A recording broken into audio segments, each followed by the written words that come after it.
Ever wonder how a breakthrough idea actually becomes reality?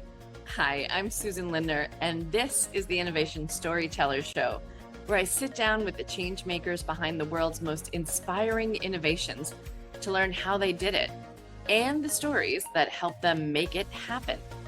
If you've ever had a big idea or want to tell yours in a more powerfully connected way, you're in the right place. I promise you'll get new ideas for how to tell a better story to your audiences too. So let's dive in. Welcome back. I'm Susan Lindner, your host of Innovation Storytellers, where we talk about the stories behind the breakthroughs and how do we tell better stories to get our big ideas to the finish line. It's one of the reasons I'm really excited for today's guest, who you'll also, if you're going to the Impact Conference, InnoLead's Impact Conference, the 7th to the 10th of June this year, you'll get to hear my guest speak as well. And we're going to talk a little bit about that. I'll also be at Impact giving a talk on innovation storytelling. So please come, Boston, 7 to 10 June. It's going to be an amazing, amazing event as always. But let me first introduce you to Dr. Jaap De Vries. He is a staff vice president and principal innovation specialist at FM Global, which I've been so fortunate as to give storytelling workshops at FM as well. But Jaap there is responsible for discovering and developing new opportunities to guide strategic planning efforts for the large commercial property risk insurer and its mutual members. So while there, Jaap leads the commercialization of fire protection robotic technologies, which I just think is the coolest thing. And he drives the development of confined space entry robotic solutions while working on generative AI use case development. Sure, why not? Who doesn't have time?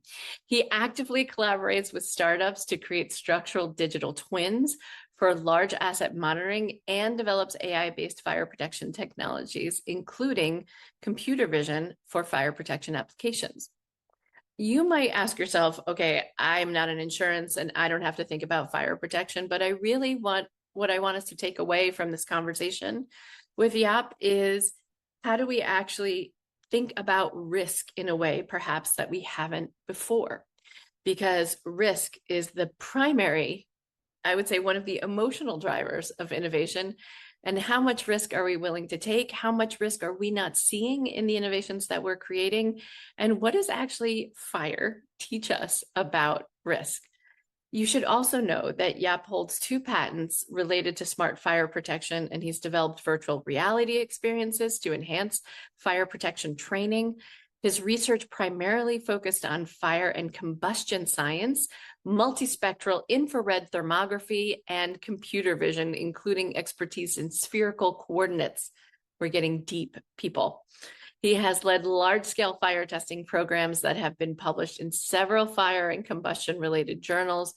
But in addition to that, he's also an adjunct professor at Brown University School of Engineering, where he's been teaching technology entrepreneurship and commercialization as part of the master's program in innovation management and entrepreneurship called Prime since August of 2022. He's a startup mentor and the RI Hub, that's the Rhode Island Hub, since June 2020.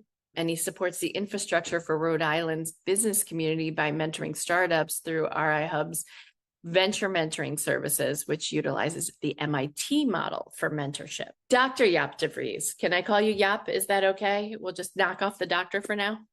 Please, yeah. If you follow the New York Times standard, you can only be called a doctor when it's a medical doctor degree. So it's so I'm perfectly fine with that. Well, I'm sure mom and dad are still going to call you Dr. Jaap, right? When you get home, you got to live out to your PhD potential when you get home. Mom, dad, it's doctor. Thanks. Yeah, thank you so much for joining me. I'm really excited. I'm not a pyromaniac, but I am really interested in the combustion effect. So let's get started where you got started. How did you get into innovation to begin with? Yeah, so like you said, so my background has started in aerospace engineering, and that led me to sort of the propulsion side. There's many things on rockets and airplanes that you can focus on. I was very quickly focused and intrigued by the engine and the propulsion part. And so that led me to go from College of Amsterdam to grad school in the US, where I studied combustion processes in rockets and engines. I kind of pivoted away from the rocket piece to more power generation gas turbines to because a lot of the rocket stuff is all military DoD related, and as a foreign national, I had to expand my chances. So in engineering terms, it's called thermal fluids. So it works a lot about combustion, heat transfer, and thermal aerodynamics, all that kind of stuff. I graduated with my PhD in 2009. Susan, I'm not sure if you remember where the market was at that point. It was Oh, about so 50% good, less. right? Yeah, it was. The Yeah, streets were I paved with gold. Absolutely. I don't think I've ever embellished my opportunities to potential employers more. Like there was really no one was really hiring. I had to pretend like everybody was in the market. But I had a friend of mine that just finished his postdoc at Princeton, and he was working for FM Global at the time, and now called FM. He was working for that research department. I've never heard of them before. And he said, "Yeah, you should come take a look. We're looking for a research scientist. We do all this amazing fire research." And that was quite a leap for me to go from sort of this in engineering, very combustion propulsion space into insurance, basically joining an insurance company. But I investigated. I paid a visit. There's a huge research facility associated with FM in Rhode Island, so I got to see this very large scale fire testing that they do. Just the kind of things that they were doing you could never do at a university in an academic setting, and the funding that's available for that. So, yes, I decided to take the offer by FM and join them as a senior research scientist. That's why I did the large scale fire testing. My claim to fame is finding protection for distilled spirits for a luxury brand client in France, and we should get to that in a minute because it's a big part at FM of how we tell a story to clients, is bringing clients to our research facility and burning stuff right in front of them, and just to convince them to install certain protection, or maybe the fact that they don't have to install certain protection. So it's a big part of our storytelling is actually these fire tests. May we talk about this for just a second, though, because I think Absolutely, it's yeah. so fascinating when you go to FM. Like, most people think about their insurance company, they're getting a policy, right? They're figuring out how to protect themselves in the event of the worst case scenario, which is never going to happen. And working with FM and working with lots of other insurance companies, I have completely changed my idea on what insurance means. I thought it was just a pain in the neck and something that I had to push at least 15 buttons in order to reach a representative in my own healthcare scenario. But from an entrepreneurial and innovation standpoint, people who help with risk management, and including the insurers in that space, for me, have become the people who allow me to see around corners that I didn't even know existed, and to see where hidden threats lay that I have to either build for, prepare for, consider reevaluating product development, or even go-to-market strategies. It's really about getting a much broader horizon about risk, and then also figuring out where I need guardrails, right? Because as an innovator, everybody wants to go 100 miles an hour, but insurance folks are the ones that go, here's where you can go 100 miles an hour. Here's where it pays to slow down, take a breath, and see what's there. Am I describing that correctly? That's what I've come to learn from working with really smart, innovation-driven insurance professionals. Yeah, I think when you say you work for insurance, it's like saying you play sports. It's not very that descriptive, right? It could be life insurance, health insurance, car insurance. So FM only really does one thing, which is property risk insurance. So we insure about a third of the Fortune 1000, and our expertise really lays in very complicated and difficult risks. So this could be paper mills, and now more recently data centers, heavy manufacturing, power generation. So the things that are very complex and very engineering driven, and where kind of to your point, the risks are not always that obvious.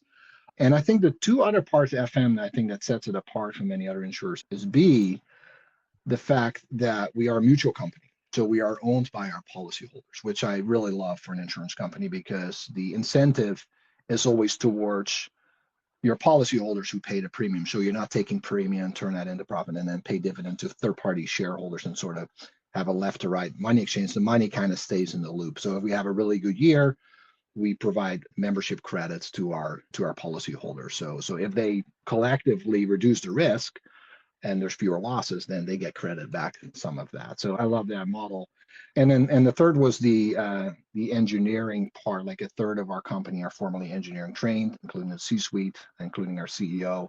It makes everybody be on the same page. For nearly 200 years, our main motivator is that the majority of losses are preventable by understanding how the physics behind it, how things burn, how things blow up, how a roof comes apart, how it gets impacted by hail. One of the coolest machines that we have at the research campus is a hail gun. It literally shoots frozen ice balls at roof and structures. And we have also a gun that shoots 2x4s to mimic a hurricane, so you can shoot that at a wall or windows and stuff. Yeah, you should, Susan. You should come to we should give you a tour of the research campus. It's sort of a Disneyland of risk and loss Oh my God, I prevention. absolutely love it. And I would like to use that hail gun on a couple politicians that I have in mind. Just Oh my FYI. goodness. Yeah. I'm not going to comment on that one, but No, I'm definitely, kidding. I'm kidding. the inner child is certainly, that's it's just massive. And so this engineering notion that the majority of loss are prevented, it's so part of our culture. So you asked from a janitor to the CEO, everybody has sort of been on the same page.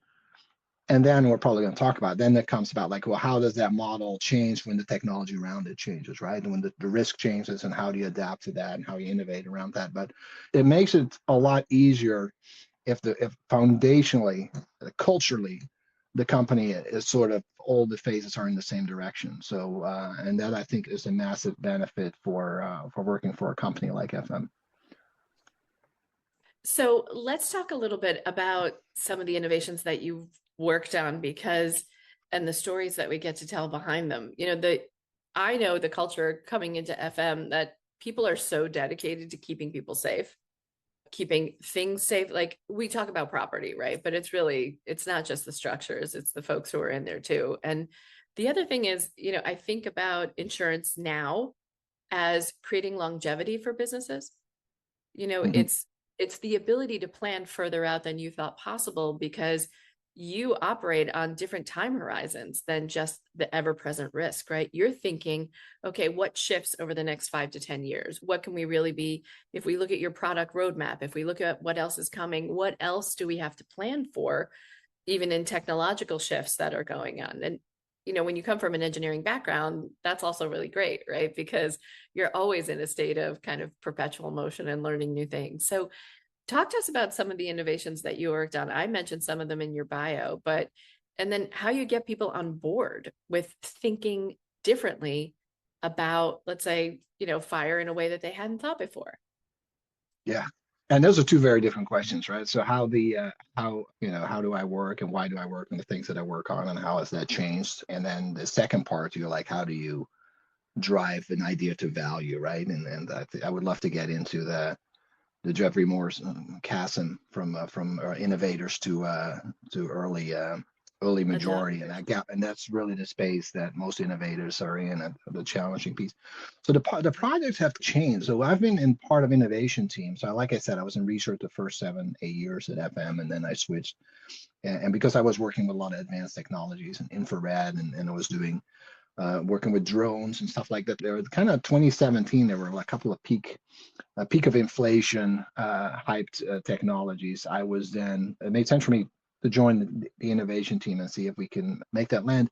But it was very much the 2017 version of innovation. I'm not sure how universal that is, but I do feel there was a trend where in 2017, 2018, you would basically go to the Gartner hype cycle, or you go to and pick like, these are the 5 technologies. We get like drones, we look at IoT, we look at, and later you got blockchain and let's see what else was on there. VR came in, and then it was like, okay, we got all these great technologies, regardless of if these technologies were even necessarily tied to your business model or operating model. But then you would go into the business and find sort of problems to solve. Right? That's the hammer and the nail problem. So you find the hammer first and look at the nail, and that was sort of the 2017 version of innovation. That got me to work on a lot of different things. So literally like IoT, how can IoT help? So we piloted water leak sensors, but it's also where we noticed we had a lot of losses from from hot work, because after hot work, people would walk away. They were, they were done working, and then something would be left smoldering in the corner, and then that would lead to huge fires. And we would often ask for a fire watch after, and a lot of times those fire watch wouldn't be there. And then we would have these huge fires. So we saw like a 10x increase in the fire loss if there was a fire watch in place versus an unattended post hot work situation. So that's how that was one of my patents, was around what can you come up with a 360 camera that can, automatically detect fire, message it to the right people, get to the fire alarm people. And so it was part of the IoT robotics space. So that I got into that. The confined space entry robotics was around the fact that I was working a lot with we do jurisdictional inspection, FM does boilers, and it's been pretty dangerous. Luckily, we haven't had much of incidents. This was not based on any incidents that we have internally, but in general, if you look at confined space entries, it's a dangerous thing to do. So we were like, are there technologies out there that we can put into a big boiler or put in a container?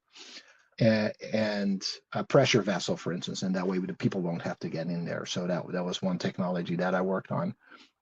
The structural digital twin that you explained was interesting, because this was a project, a company called Axelos out of MIT that was doing a real-time structural digital twin. So they basically do a finite element analysis of large structures, and then they would calculate how all the stresses would be distributed when it would pick up loads and stuff like that. And we apply that to a crane at a paper mill. So this is the kind of crane that has a grapple that's big enough that it can just pick up a whole truckload of logs, right? Just to have the size of a house. And so they were able to model the whole crane, and then they could calculate, well, every time you pick this up, there's going to be this stress, right? It's going to be this load. So then they could automatically create these lookup tables in the background and say, well, from the engineering tables, you can only go through so many cycles, and then your crane is basically no longer fit for service, right? And you can start predicting losses. You can also start predicting, hey, one operator is picking up a little too much on each load. If you keep doing that, your remaining useful life of your crane is going to be 2 years shorter, right? So you get this operational guidance. So those were very, very interesting projects.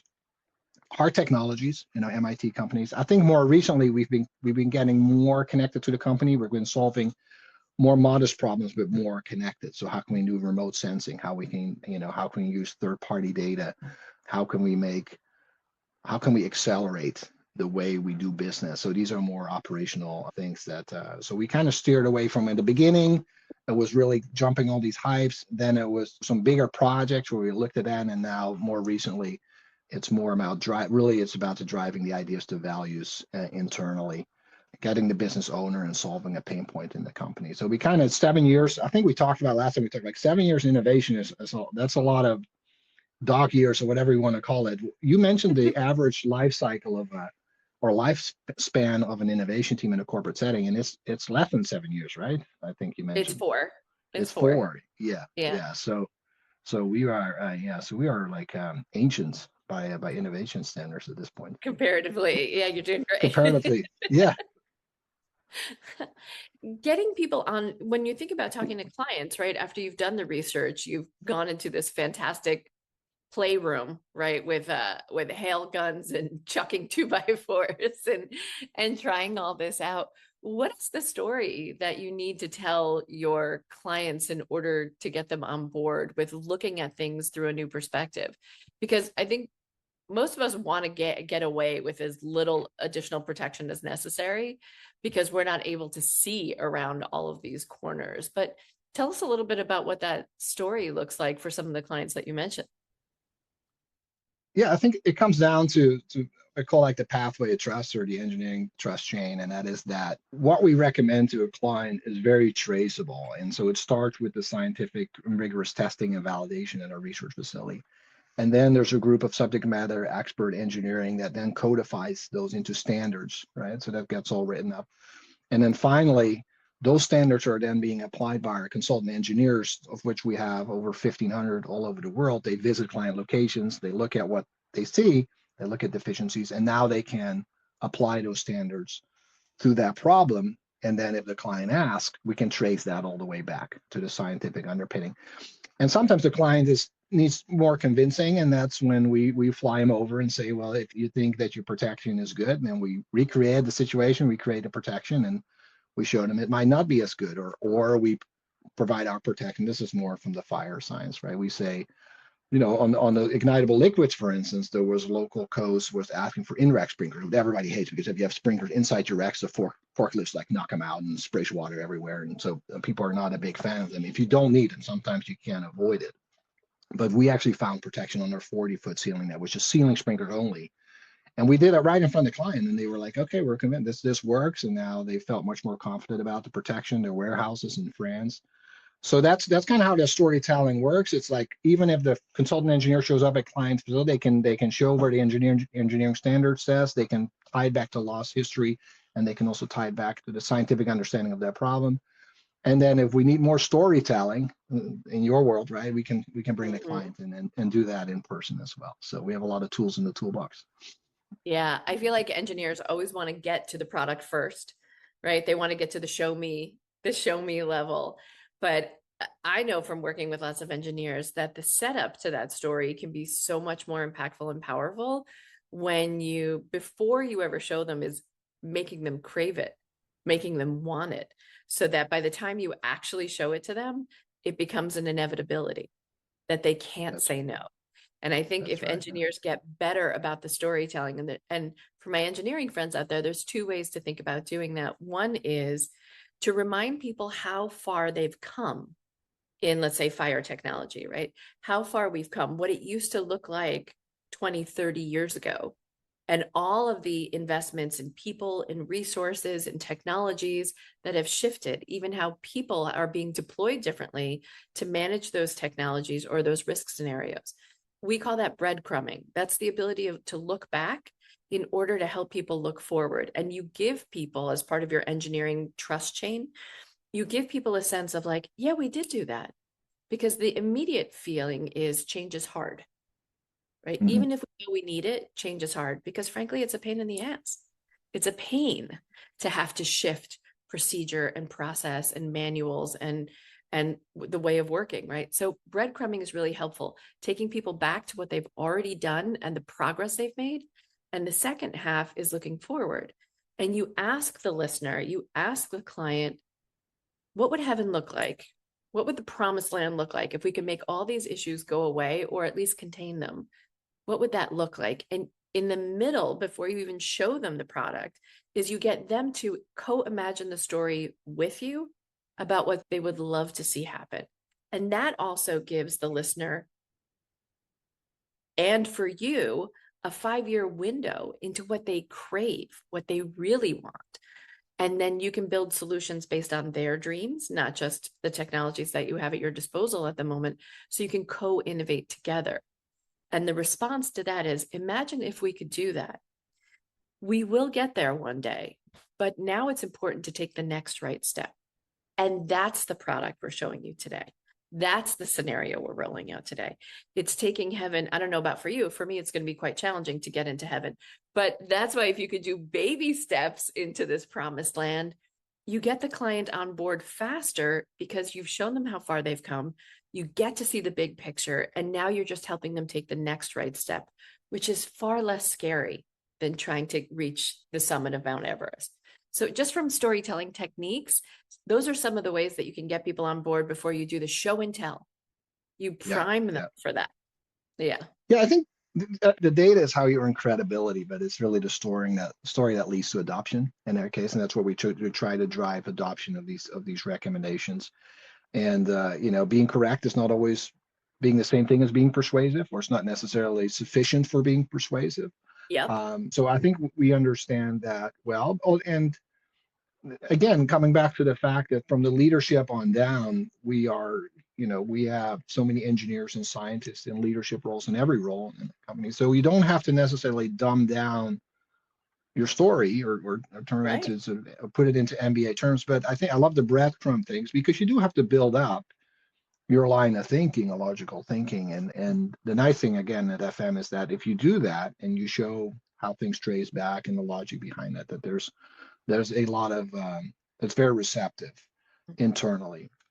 And externally with clients, it's the same thing. I mean, you talk to risk managers, they know what they're doing, they know their operations, they know they have finite money to spend on risk improvement, right? They want to make sure that those dollars are spent in a way that absolutely maximizes their resilience. And that's where we come in. Not only we give them probably more recommendations than they have money for to implement, right? So not only do we give them a recommendation, we can rank them based on, and that's where all our experience come into place, and translate that to the client and say, well, if you rank them this way, say if you can only do 3 out of 6, why don't you go with these 3, and that gives you the biggest impact. So that's the kind of stuff the client is looking for.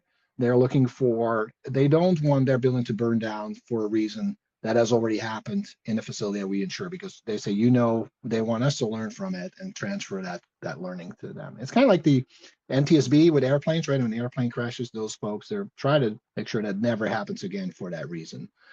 That's right. And to make flights safer, and thank God they're doing that. So it's kind of the same way. If you're in a mutual organization, you want to capture that learning and transfer that. So, what is some advice, putting on your professorial hat for a moment, right? When you think about young up and coming entrepreneurs or intrapreneurs, I know the talk you're going to give at Impact from InnoLead, that you're going to be looking at entrepreneurs and intrapreneurs and how to tell these stories maybe in a new and unique way. What advice can you give our listeners who aren't really necessarily thinking about commercial insurance, but what can we learn from your expertise? For my expertise and from an entrepreneur, on the entrepreneurial side, the entrepreneurial and the entrepreneurial, like, as we're thinking about this, like, what should we be thinking about as we're building our ventures, big and small? Yeah, and that's again where, and I think I mentioned that earlier. Like I'm give folks the corporate perspective, and what I teach at Brown is around intellectual property. So how do you secure intellectual property? How do you ensure that you have freedom to operate, so you're not step onto others' intellectual properties? When would you file a patent, and when is it best to keep things a trade secret? A patent is a deliberate disclosure of what you're doing with the hope that you get some exclusivity out of it. There's no guarantee. And also in the world of AI, a typical patent takes like 3 to 5 years. You just ways to accelerate it, but those time frames are much longer than we see the product cycles, especially when it includes AI. So the whole mindset around that is shifting.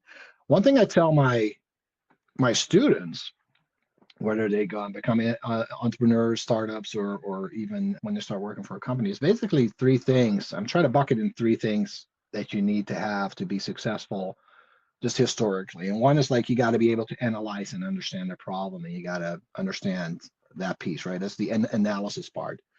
The second part is, so you want to do something, you want to create and build something. So that's the second bucket. And then the third bucket is the sell. You got to, what you built, now you got to sell it. So you got to transfer that conviction. So there's these 3 buckets, and you can almost imagine a bar graph that displays the importance of each bucket over time. And now that we have AI, it has shifted the importance to the right. So where normally you would spend a lot of time reading a bunch of papers and making notes and getting that analysis done, that can now be greatly accelerated, right? You have this subject matter expertise at your fingertips. Is there a hallucination sometimes? Absolutely, right? So, but if you got to do that in a smart and responsible way, the ability to do deep research, and it's only going to get better. It's going to get more connected to scientific research, et cetera. My doctor the other day was like, is it okay if I use AI? I say, I would be very mad at you if you didn't. I want you to make sure that there is something in the background that is able to tap into vast wealth of medical knowledge that you probably don't have at your fingertips right away or at the top of your head. So the analysis part, that graph is going to go down. Now, if you look at the build part, in my mind, that graph is going to go up, right? So I am asking my students, ask yourself each year, each month, whatever, what have I built? What have I created? If it's an article, if it's part of your brand, if it's something around the house, have you embarked on a project that you otherwise wouldn't, but now you can take a picture of it and ask ChatGPT, does it give you that confidence? Because now your ability to build has never been better. The gap between inspiration and realities has really shrunk because of AI. And that's the biggest power. I mean, you can, there's good and bad. That's the good in my mind. And also for selling, your ability to, English is not my first language. I didn't become an engineer because I love writing. I don't love to read AI writing, right? This is artificial component, but the ability to edit, to spar with AI, to have suggestions, to go back and forth between Claude and other models, and help you come up with being persuasive in a way, that graph is also going to go up. So the analysis bar is going down. It's kind of almost like pushing the other 2 up. And that's why I'm asking my students, and my advice is like, don't get caught in just being a better analyst now with AI. take that next leap and build something with that knowledge, right? And then see if you can transfer that conviction and sell what you've built. So that's my advice. Fantastic. Yeah. And don't forget the story, because if you plan on selling it, you're going to need a pretty good story to get there. That's what I'm selling. Selling is not like a lemonade stand type of selling. It's Right. like kind of could be internally. It's transferring conviction around an idea, right? That's something we're like. I forgot who wrote that book, but basically someone said that what is like I name it, just making this up. Like 40% of what we do in life is selling in whatever which way, whether it's trying to sell to our kids that they need to do something with their spouse or at work. So we're constantly selling and transferring conviction, right? So that's a good skill to have anyways, but a lot of people shy away. A lot of what I've noticed in a lot of early entrepreneurs, and I think this is part, in order to get some of these small business grants, right? They always ask, well, you got to talk to 100 customers. And that's where I see a lot of young entrepreneurs. They're very smart and they're sort of very school smart.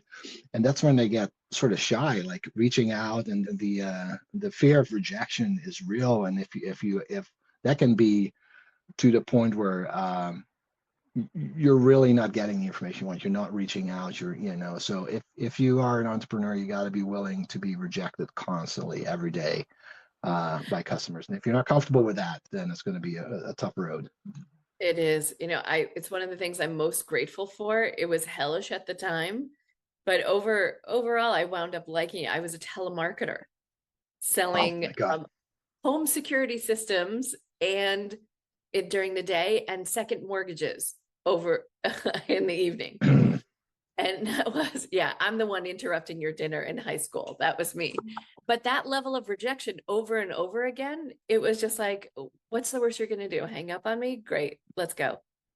And so you build a very thick skin over time trying to sell second mortgages at 8 o'clock at night to people on the West Coast. Yeah, that gets to the point where it may become a little psychologically unhealthy. I only think you can do that for a little bit before you get a really warped view of what people are like. I'm sure you got quite a few stuff I'm thrown a New at you. Yorker. I have a pretty warped vision of what people are like anyway. Yeah, that's a tough one. Yeah, I'm going to ask you the 3 questions I ask everybody who comes on the show, and I'm really curious about your answers. What is the greatest innovation of all time?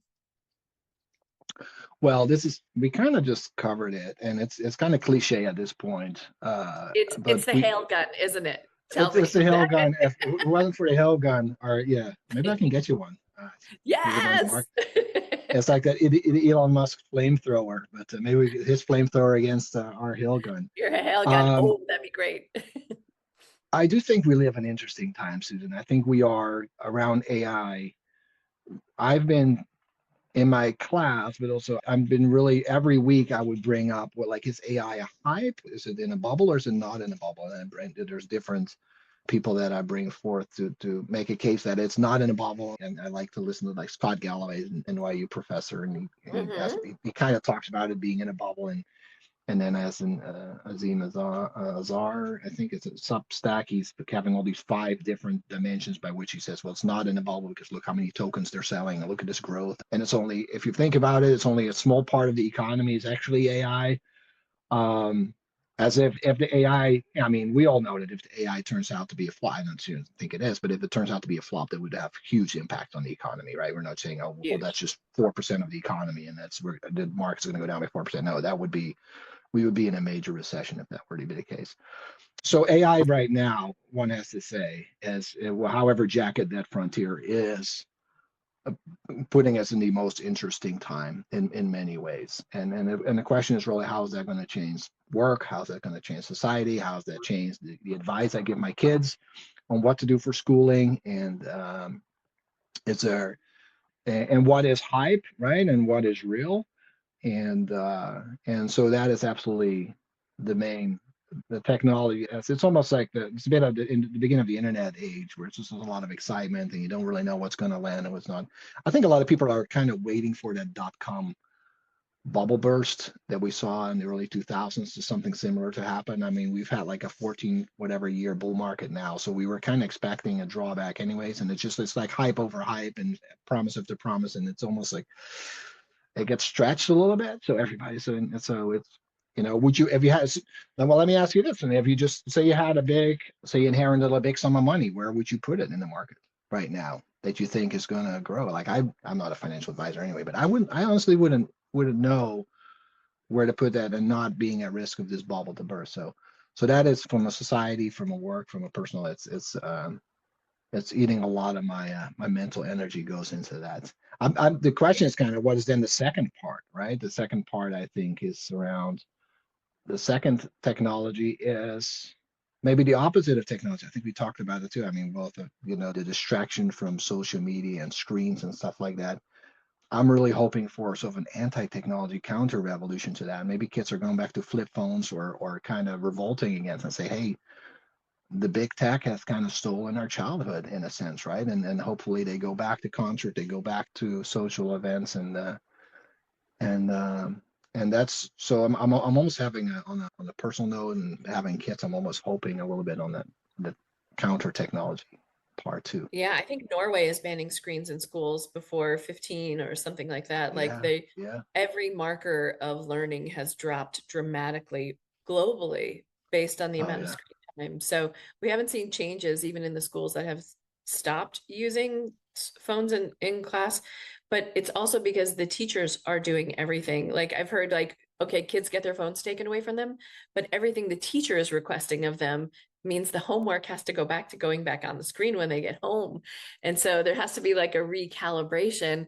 And I was just reading as a writer, I was just reading that what happens to the human brain when you write with your hand versus when you type. And there are whole centers of the brain that get deactivated just by typing versus handwriting. It's because there are so many intricate little movements of the fingers that connect with the brain, that connect with the hearing of the pen scratching across the paper. We're losing brain capacity simply by not using our fingers to write. So there are so many other pieces of this. Okay, so that's question one. Question number two is, if you had the ability to join any team, any innovation team in human history, which team would you have joined? Probably Apollo. Apollo, Yeah. just because it was also such a focal point for the world at that point. So not only were you working on something that really came together that ended up being successful and put people on the moon, and then but also the whole world was watching, right? Yeah. And just the support. So yeah, I think No pressure. that would be it. That would be it for me. And it's very interesting around what came out during the Apollo project. You got about the most motivated people that you could possibly find. And they found that you could only work them for so many hours and you would get diminishing returns. So if you say they work 50, 60 hours, if you start adding to that, the work would actually become worse. So it's also an interesting case where how far you can drive organizations and people and teams, even if they're as motivated as can be, the brain can only handle so many hours of attention and work. And to your earlier point, Cal Newport, who I love, we wrote the book Deep Work, and he's really into this, how this focus piece, if it's handwriting or not. I love his writing because he thinks a lot about how AI and and screens are sort of kind of back to your earlier point, how that's sort of eroding our ability to think in certain ways and how that's kind of becoming a skill that we no longer have at some point. But anyway, that gets back to your first grade. I would say if I was any team that I would join, it'd be the Apollo project for sure. Yeah. Yeah. Fantastic. And my last question is, what is the innovation that the world needs now? Uh, Innovation, I would say a technological counter revolution. I think we get now the AI layer mapped on top of the screen layer, on top of the phone layer, on top of the social media layer, and it's sort of stacking to all ultimately optimized to take attention away from people. And this is not just kids, right? I think we've all probably have uncles, Oh, grandpas, yeah. parents that are just gone down that rabbit hole. So I hope again, I hope it's a bit of a technical counter revolution to this, and we really start to embrace each other more. I think one of your earlier guests was talking about our ability to work through differences, whether it's politically or whether it's to communicate and talk. I think it's very important. So I'm not necessarily seeing it, but I'm hoping that people at some point they say, well, this is not working for us as a society, and there's some counterculture being formed against that. Fingers crossed. Fingers Fingers crossed. crossed. Yep. I'm so excited we're going to meet in person at Impact in Boston. Same here. And where can people get in touch with you if they want to learn more about your amazing work and the Hail Thrower? And the Hail Gun, where yeah, And the they're Hail not for Gun. sale, but I feel like after this infomercial, We need a we field should start. trip. Yeah, Yeah, we need a yeah. field trip. There's gonna be some top line gains here by showing them. I would say just reach out to LinkedIn. You can find me there and check it about once a week. So don't expect an answer right away. Yeah. That's perfect. Yeah. Yep. Dr. Jaap De Vries, thank you so much for joining me on the show today. And we'll see you around, folks, at the next one. Thank you so much. That's my pleasure, Susan. Thank you. Thank you.